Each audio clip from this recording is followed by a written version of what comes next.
Saka msati mani kite na wanade aho cha case Mr. Tete Yurike ya disong kiriye cha kwecha na sekta kana vatoshika wote siva zvatotanga timu racho inotoda hondo dzemapanga panano vabvunza vachifambira mudenga pese pavasvika votokaira kutonga vanopenga ndiro timu racho wosukariona rakabereka chisecho singu cheivaudze tisu vanhu vacho chaikunipo demushudano aso ndikati timu rine nharo rasvika timu rine nharo dzimwe nharo kungosiya dzakadaro hapana chanosiivo dzingori nharo aso ndikati timu rine nharo rasvika timu rine nharo dzimwe nharo kungosiya dzakadaro hapana chanosiivo dzingori nharo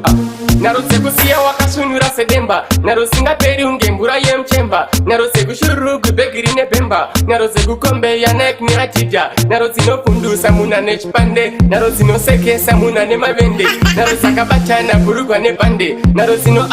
demushudano aso ndikati timu rine nharo rasvika timu rine nharo dzimwe nharo kungosiya dzakadaro hapana chanosiivo dzingori nharo aso ndikati timu rine nharo rasvika timu rine nharo dzimwe nharo kungosiya dzakadaro hapana chanosiivo dzingori nharo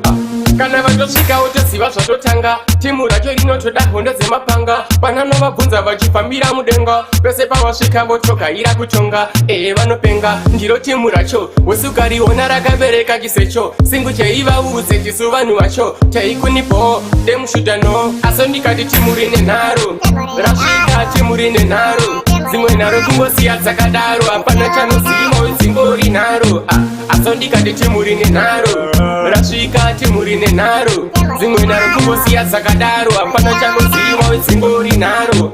nharo dzekusiya wakasunura sedemba nharo dzingaperi unge mvura yemuchemba nharo dzekushururugu bhegi rine bhemba nharo dzekukombeya nek neatidya nharo dzinopfundusa muna nechipande nharo dzinosekesa muna nemavende nharo dzakabatana bhurugwa nebhande nharo dzino demushudano cheisamere nachisingu ayo blinks vaudzei kuti tovadira vimu.